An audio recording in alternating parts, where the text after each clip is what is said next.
আজকে এক্সপ্লেন করতে চলেছি কাল রাত্রির সিজন 2। তার আগে ছোট্ট করে একটা রিকেপ দিয়ে রাখি। দেবীর বিয়ে ঠিক হয় রুদ্রর সাথে। দেবীর বন্ধু মায়া তাকে গায়ে হলুদের পর জানায় যে সে জানতে পেরেছে রুদ্রর নাকি প্রথম 2 স্ত্রী বিয়োগের যোগ আছে। প্রথম স্ত্রী রুদ্রর মারা গেছে। এ সত্য জানলেও বিয়ের দিন উপস্থিত, তাই দেবীর করার কিছুই নেই।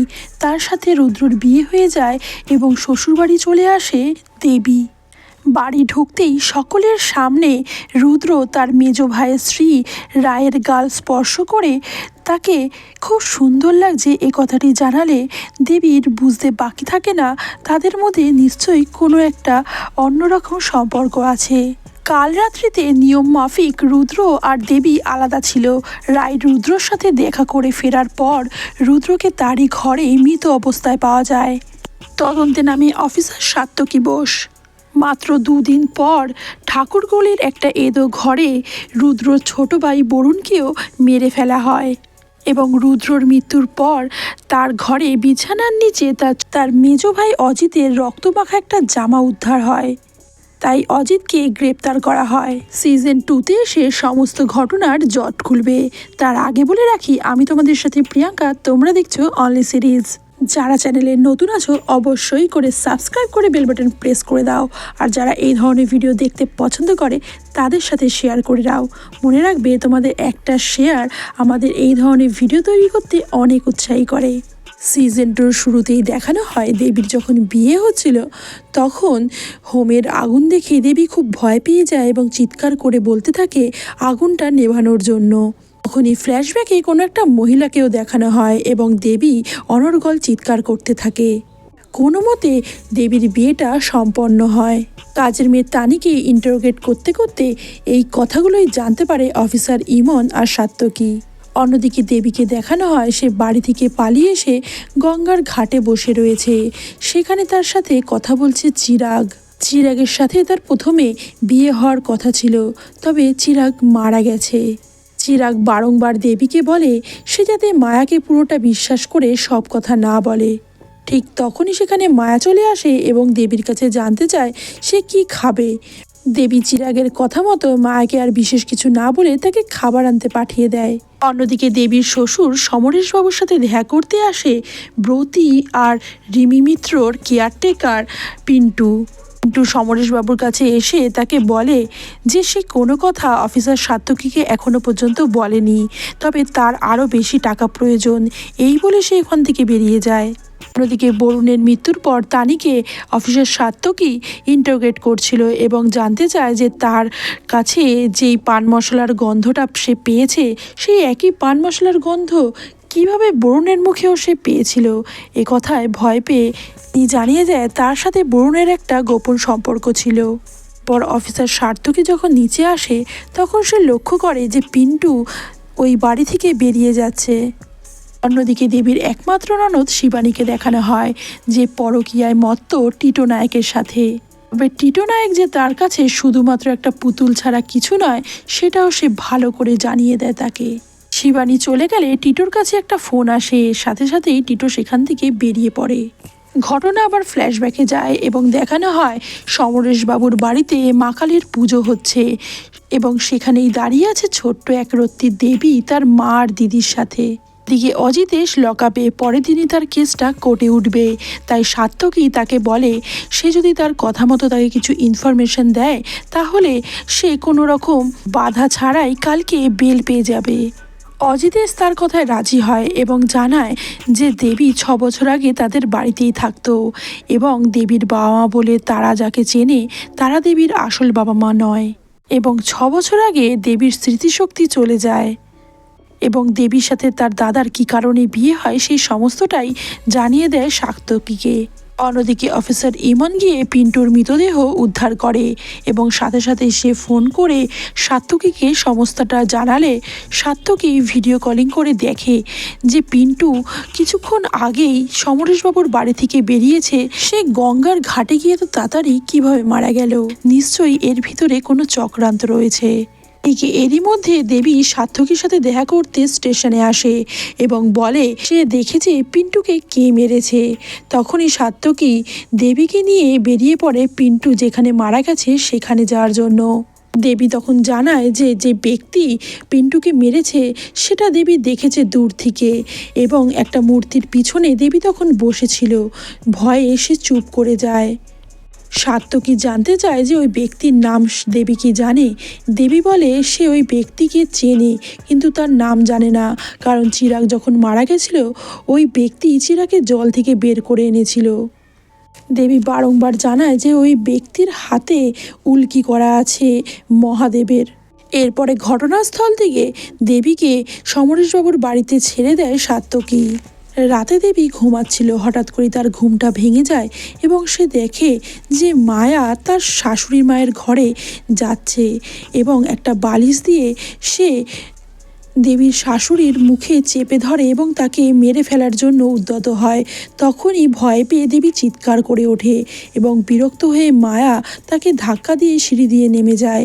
দেবী মায়াকে ধরতে যায়, ঠিক তখনই সেখানে তানি চলে আসে। জানতে চায় যে সে কি কাউকে নিচে নামতে দেখেছে, তবে তানি তাকে মাথা নেড়ে না বলে। ঘটনা 6 বছর আগে ফ্ল্যাশব্যাকে যায়। রুদ্রকে দেখানো হয় যে উমার সাথে কথা বলছে। উমা বারংবার জানায় রুদ্রকে যে সে তাকে ভালোবাসে এবং রুদ্রও তাকে ভালোবাসে, এই কথা বলেই তার কাছাকাছি এসেছিল। এখন উমা প্রেগনেন্ট। যে কথাটা শুনে রুদ্র খুবই রেগে যায় এবং উমার সাথে অকথ্য ভাষায় কথা বলে এবং উমাকে ধাক্কা দিয়ে ফেলে দেয়।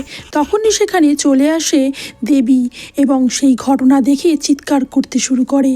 দেবী এই পুরো ঘটনাটাই স্বপ্নে দেখছিল, যেটা দেখে দেবী খুব ভয় পেয়ে যায় এবং চিৎকার করতে শুরু করে। দেবী বুঝে উঠতে পারে না এই ঘটনা কি সত্যি নাকি তার মনের ভুল এবং উমা বলে মেয়েটিই বা কে। কিছুক্ষণ পরে সেখানে তানি আসলে দেবী তানির কাছে জানতে চায় যে উমা বলে সে কাউকে চেনে কিনা। তানি জানতে চায় সত্যি কি সে সবটাই ভুলে গেছে নাকি সবটাই একটা নাটক। এরপর তানিকে মেজবৌদি ডাকলে তানি সেখান থেকে চলে যায়। অন্যদিকে ইমন যায় অফিসার সার্থকীর সাথে দেখা করতে তার বাড়িতে। ইমন সার্থকীকে বলে যে বরুণ যেদিনকে মারা গেছে সেদিনকে একই ধরনের চুড়িদার পরেছিল দেবী আর তানি দুজনেই। এটা কি কোইন্সিডেন্স নাকি এর পিছনেও কোনো কিছু রহস্য আছে যেটা তাদের জানতে হবে। দিকে আমরা দেখতে পাই মেজবউ রায়কে ডেকে পাঠিয়েছে তার শাশুড়ি এবং রায়ের ওপরে খুবই রেগে গেছে। রায় বারংবার তার শাশুড়ি মাকে বোঝানোর চেষ্টা করে তার সাথে তার স্বামীর কোনো রকম সম্পর্ক নেই, শুধুমাত্র তারা মানসিকভাবে খুবই দুজনকে বোঝে। এই কথা শুনে দেবীর শাশুড়ি খুবই রেগে যায় এবং বলে শরীরটা বছরের কিন্তু মনেরই তো মানুষের মিল থাকে সারা জীবন, আর সেই জায়গায় যদি অন্য কেউ এসে পড়ে তাহলে আর তার কি থাকে। অন্যদিকে দেবী তার বন্ধু মায়াকে বলে এখান থেকে চলে যেতে। সে তার বাবা মাকে খবর দিয়েছে, তারা এসে মায়াকে নিয়ে যাবে, তবে মায়া এখান থেকে কিছুতেই যেতে চাইছে না।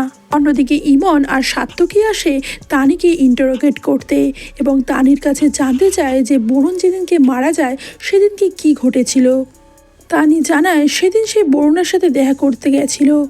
বরুণ তাকে দেখে একটু অবাকই হয়েছিল প্রথমটায়, তারপরে সে বরুণের সাথে যায় এবং জানায় যে সে প্রেগনেন্ট। তবে বরুণ খুবই রেগে যায় কথাটা শুনে এবং তানিকে 2000 টাকা ছুড়ে দিয়ে বলে বাচ্চাটা সে যাতে না রাখে। এরপর তানি সেদিন ওই প্রাণটা নষ্ট করে ফেলে এবং হাতে করে নিয়ে আসে ওই ছোট্ট প্রাণটা জলে ফেলে দেয়। ইমন জানতে চায় এত সহজে সেই বাচ্চাটা নষ্ট করে ফেললো। তানি জানায় এর আগে আরেকজনের বাড়িতে প্রেগনেন্ট হয়েছিল, তবে তার কি করুণ অবস্থা হয়েছে সেটা তার মনে আছে, তাই সে আর কোনো রিস্ক নিতে চায়নি। ইমন জানতে চায় সে ওই নীল চুড়িদারটা পরবে সেটা কি অন্য কেউ জানতো। তানি জানায় ওই চুড়িদারটা তার খুব পছন্দের, তাই বরুণ দাদাবাবুর সাথে দেখা করতে গেলে সে ওই চুড়িদারটাই পরে যেত। ইমন সার্থকীকে বলে এবারে তার দেবীকে জিজ্ঞাসা করতে হবে, তবে দেবীর যা মানসিক অবস্থা হয়তো সেটা সে ভুলেই গেছে, তাই জন্য তারা চায় দেবীর পাসটা একটু ঘেঁটে দেখতে।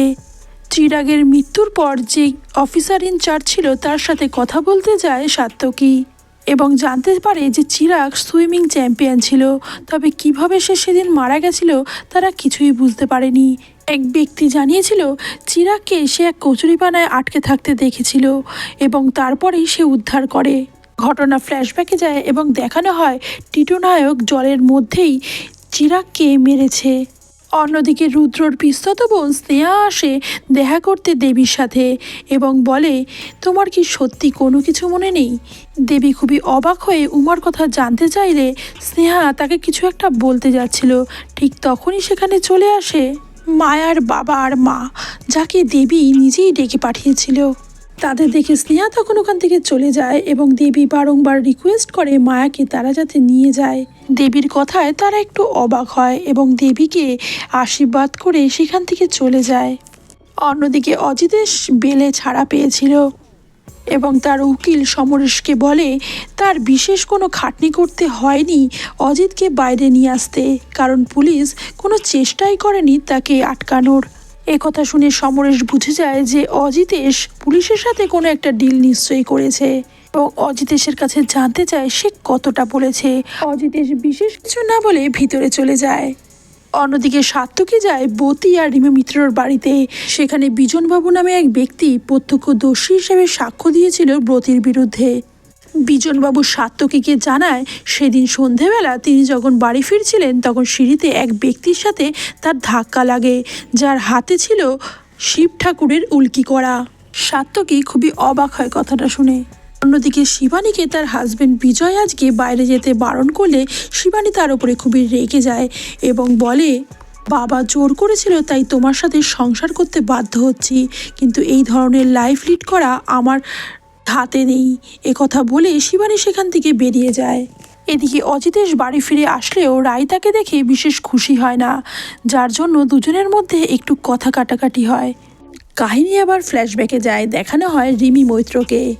রিমির বাড়িতে একটা কেকের ডেলিভারি হয়, তবে কেকটা রিমি অর্ডার দেয়নি, তাই ডেলিভারি বয়কে বাইরে দাঁড়াতে বলে ঘরে ফোন করতে যায়, কিন্তু ফিরে এসে দেখে যে ওই ব্যক্তি ঘরে ঢুকে এসেছে, যেটা দেখে রিমি খুব চিৎকার করতে শুরু করে। ঠিক তখনই ওই ব্যক্তি তার গলায় একটা ধারালো অস্ত্র চালিয়ে দেয় এবং সাথে সাথেই রিমি মারা যায়। ব্যক্তি সিঁড়ি থেকে নামার সময় বিজনবাবুর সাথে তার ধাক্কা হয় এবং বিজনবাবু তার হাতে উল্কিটা দেখে ফেলে। 10 বছর আগে রিমি মিত্রর এই কেসটা হ্যান্ডেল করছিল সাত্তকীর বাবা এবং রিমি মৈত্রর মৃত্যুর জন্য তিনি তার হাজবেন্ড ব্রতীকে গ্রেপ্তার করেছিলেন। কিনা জেলের ভিতরেই নিজেকে শেষ করে ফেলেছিল।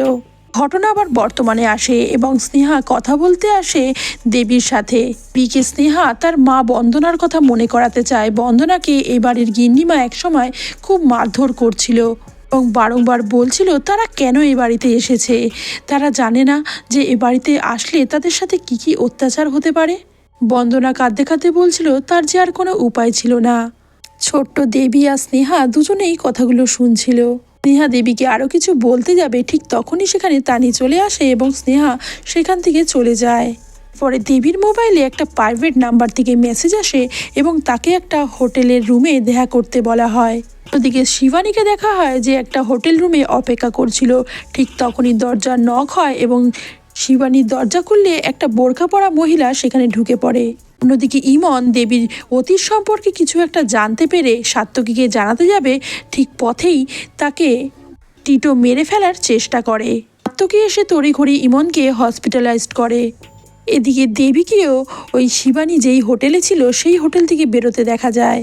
এদিকে সাত্তকীকে তার হেড ধমকাতে শুরু করে যে তার নিজের অফিসারদের খেয়াল সে ঠিকভাবে কেন রাখতে পারে না। তখনই সাব ইন্সপেক্টর এসে সাত্তকীকে শিবানীর মৃত্যুর খবর দেয়। এদিকে ডক্টর জানায় যে ইমনের অবস্থা খুব একটা ভালো নেই, তাই তাকে অবজারভেশনে রাখতে হবে। এরপর সাত্তকী যায় সমরেশবাবুর বাড়িতে সকলের সাথে কথা বলতে।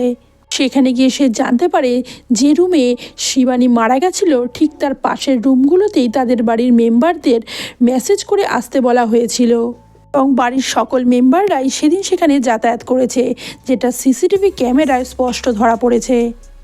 সাত্তকী দেবীকে ডেকে পাঠালে দেবী যখন ড্রয়িং রুমে আসে তখন রুদ্রর মা রেগে গিয়ে দেবীকে বলে, আমাদের পাপের সাজা দিচ্ছিস তাই তো, তুই এই সব কিছু করছিস। যেটা শুনে দেবী খুবই অবাক হয়ে যায়।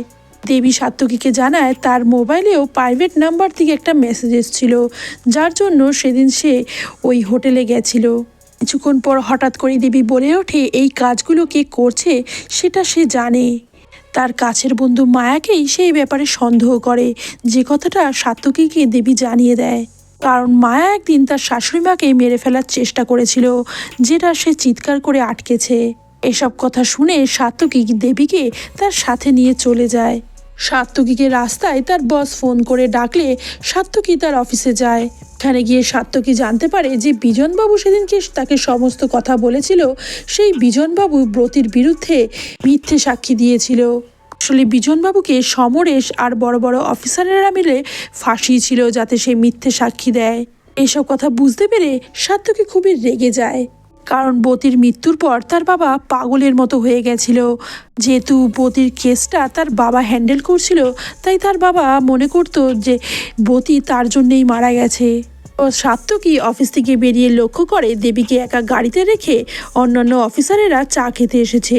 সাত্তকী দৌড়ে গিয়ে গাড়িতে দেখে যে দেবী ওখানে নেই। অন্যদিকে দেখানো হয় অজিতেশ কোনো একটা কেস স্টাডি করছে। ঠিক তখনই সেখানে এক ব্যক্তি ঢুকে পড়ে এবং অজিতেশের হাত বেঁধে দেয়।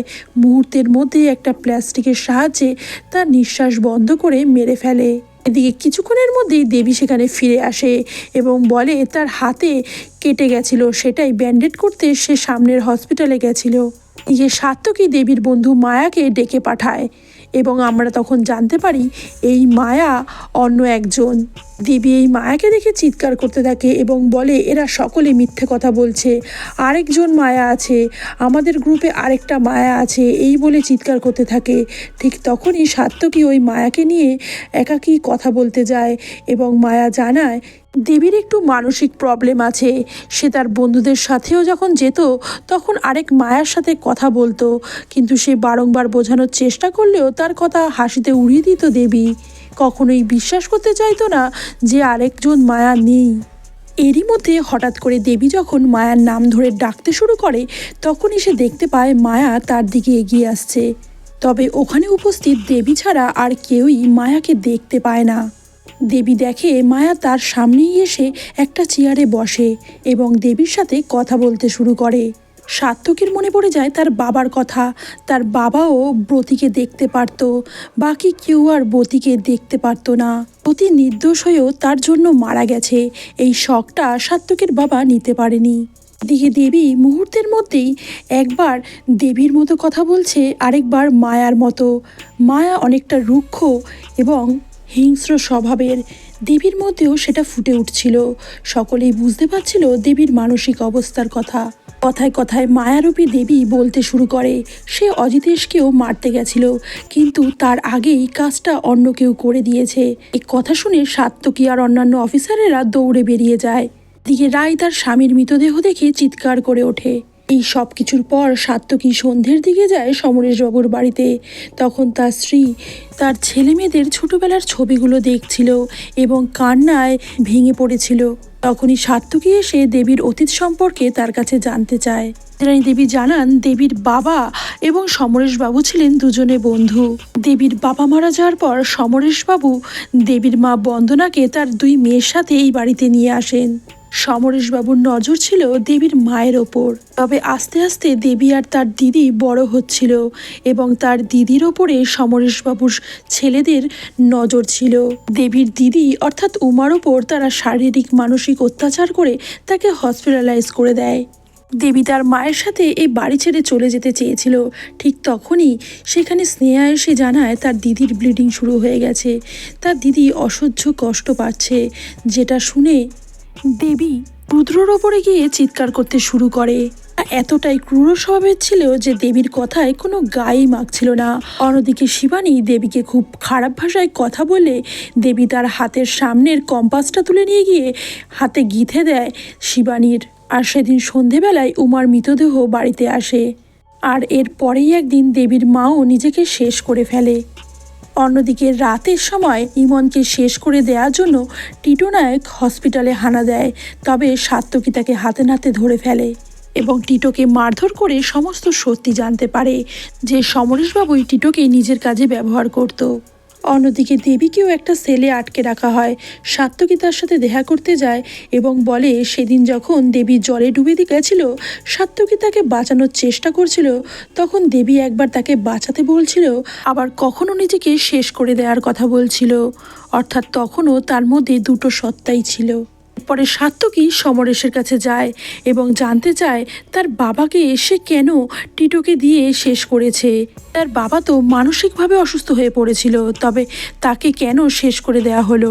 সমরেশ জানায় মৃত্যুর দিন তার বাবা সমরেশের সাথে দেখা করতে এসেছিল, যখন সে একেবারে সুস্থ স্বাভাবিক মানুষের মতো তার সাথে কথা বলেছিল এবং সে ধরে ফেলেছিল সমরেশই সবটার জন্য দায়ী এবং ব্রতির মৃত্যুর কেসটা রিওপেন করবে বলেও হুমকি দিয়েছিল, যার পরেই তাকে টিটোকে দিয়ে সরিয়ে ফেলতে হয়। সাত্তকী বলে এরপরে আপনি চিরাগকে শেষ করেছেন, কারণ দেবীর বিয়ে যদি চিরাগের সাথে হয়ে যেত, চিরাগ এ বাড়ির অন্দরমহলের অনেক কথাই জানতে পেরে যেত, যেটা আপনি মোটেও চাননি। আর রিমি মিত্র বিয়ের জন্য চাপ দেওয়ায় তাকে পৃথিবী থেকে সহজেই সরিয়ে ফেলেছিলেন টিটোর সাহায্যে। তবে এবার যে আপনাকে আমার সাথে যেতে হবে। তবে সমরেশ ঘরের ভিতরে যায় কিছু একটা আনার জন্য। ঠিক তখনই একটা চিৎকারের আওয়াজ শুনে দৌড়ে যায় সাত্তকী এবং দেখে ইন্দ্রাণী সমরেশকে মেরে ফেলেছে, যেটা দেখে সে খুবই অবাক হয়। ইন্দ্রাণী বলতে থাকে রক্তবীজের বংশ শেষ। সাত্তকী এরপর যায় বরুণ যেখানে মারা গেছিল সেখানে, এবং সেখানে বরুণকে যে মেরে ফেলেছে তার হাত থেকে কিছু একটা পড়ে যাওয়ার কথাটা সে জানতো, তাই ওই ঘরটা তন্ন তন্ন করে খুঁজে সেখানে একটা আংটি সে পায়। এরপরেই শিবানীর হাজবেন্ড বিজয়কে ইন্টারোগেট করার জন্য ডাকে। প্রথমেই সাত্তকী দুটো বড় আকারের ছক্কা ছুঁড়ে দেয় বিজয়ের দিকে। বিজয় দু হাত দিয়েই সেটা সমান দক্ষতার সাথে ক্যাচ লোপে। এটা দেখে সাত্তকী বলে ওঠে সব্যসাচী, যার দু হাতই সমান চলে, এবং দেখানো হয় সমরেশকে বিজয়ই মেরেছে।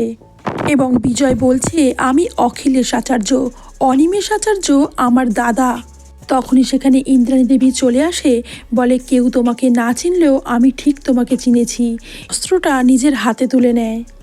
অখিলেশ জানতে চায় সাত্তকী কি করে বুঝতে পারলো সেই এই কাজগুলো করেছে। সাত্তকী জানায় তার প্রথমবার যখন তার সাথে আলাপ হয়েছিল সে নিজের আংটি ঘোরাচ্ছিল, এটা ছিল তার মুদ্রা দোষ। তবে প্রথমবার তার হাতে আংটিটা ছিল, তবে বাকি দুবার তার হাতে আংটি ছিল না, কিন্তু সে তবুও আংটিটা ঘোরাচ্ছিল। মুদ্রা দোষের কারণেই সাত্তকী বুঝতে পেরেছিল যে বিজয় ওরফে অখিলেশেরই ওই আংটিটা। অখিলেশ জানায় তার দাদা অনিমেষ আচার্য ছিল আদ্যপান্ত একটি ভালো মানুষ। তিনি কেমিস্ট্রি পড়াতো দেবী আর শিবানীকে। তবে শিবানীর শারীরিক চাহিদা ছোটবেলা থেকে একটু বেশি। শিবানী একবার অনিমেষকে জোর করে নিজের কাছাকাছি আসার জন্য, তবে ব্যাপারটা দেবীর চোখে পড়ায় দেবী সেদিন অনিমেষবাবুকে সেখান থেকে সরিয়ে দেয়। তবে কয়েকদিন পরে কোনো একটা কারণে দেবী শিবানীর হাতে কম্পাস গেঁথে দিয়েছিল, এবং সেই আক্রোশেই শিবানী তার দাদাদের সাথে অনিমেষবাবু এবং দেবীকে একটা ঘরে বিবস্ত্র অবস্থায় রেখে দেয়। সেদিন বাড়িতে কেউ না থাকায় তারা চরম অত্যাচার শুরু করে দুজনের ওপর, এবং অনিমেষের স্ত্রীকে খবর দেওয়া হলে সে তার ছোট্ট একরত্তি মেয়েকে নিয়ে এসে সমস্তটা দেখে। সমরেশ অনিমেষের দিকে একটা ধুতি ছুঁড়ে দিলে অনিমেষ সেই ধুতি দিয়ে নিজেকে শেষ করে ফেলে, এবং প্রবল মানসিক চাপে দেবী হয়ে ওঠে মায়া। এরপর এই বাড়ির কেয়ারটেকারের সাথে দেবীকে অন্য জায়গায় পাঠিয়ে দেওয়া হয়। সেদিনই ঘটনার পর দেবীর মা নিজেকে শেষ করে ফেলে, এবং অনিমেষের স্ত্রী নিজের সন্তান আর নিজের খাবারে বিষ মিশিয়ে দেয়। এই ঘটনার কথা জানতে পেরে অখিলেশ ডাক্তারি পড়া ছেড়ে এখানে চলে আসে প্রতিশোধ নেওয়ার জন্য, এবং বিজয় সেজে তাদের ফ্যামিলিতে ঢুকে পড়ে এবং রুদ্রর বিয়ের জন্য এখানে চলে আসে। তারপর একে একে রুদ্র, বরুণ, শিবানী এবং অজিতেশকে পৃথিবী থেকে সরিয়ে দেয়। অখিলেশ নিজের মুখে সবটা কনফেস করে এবং তার যাবজ্জীবন কারাদণ্ড হয়। 1 বছর মানসিক চিকিৎসার পর দেবী সুস্থ হয়ে ফেরে। তার জন্য অপেক্ষা করছিল সাত্তকীর মা। সাত্তকীর দেবীকে খুবই পছন্দ হয়ে যায়, তাই সে দেবীকে বিয়ে করতে চায়। সাত্তকীর মারও দেবীকে দেখে খুবই পছন্দ হয়। আর এখানেই শেষ হয় আজকের কাহিনী। কাল রাত্রে সিজন 2 দেখে যাদের বুঝতে অসুবিধা হবে তারা আমার চ্যানেলে গিয়ে সিজন 1টাও চেক আউট করে নিতে পারো। ভিডিওটি ভালো লাগলে অবশ্যই লাইক অ্যান্ড শেয়ার করে দিও। আর এই ধরনের আরও নিত্য নতুন ভিডিওর জন্য অবশ্যই করে সাবস্ক্রাইব করে পাশে থেকেও। দেখা হচ্ছে আবার নতুন কোনো ইন্টারেস্টিং ভিডিওর সাথে। ততক্ষণের জন্য খুব ভালো থেকো, সুস্থ থেকো।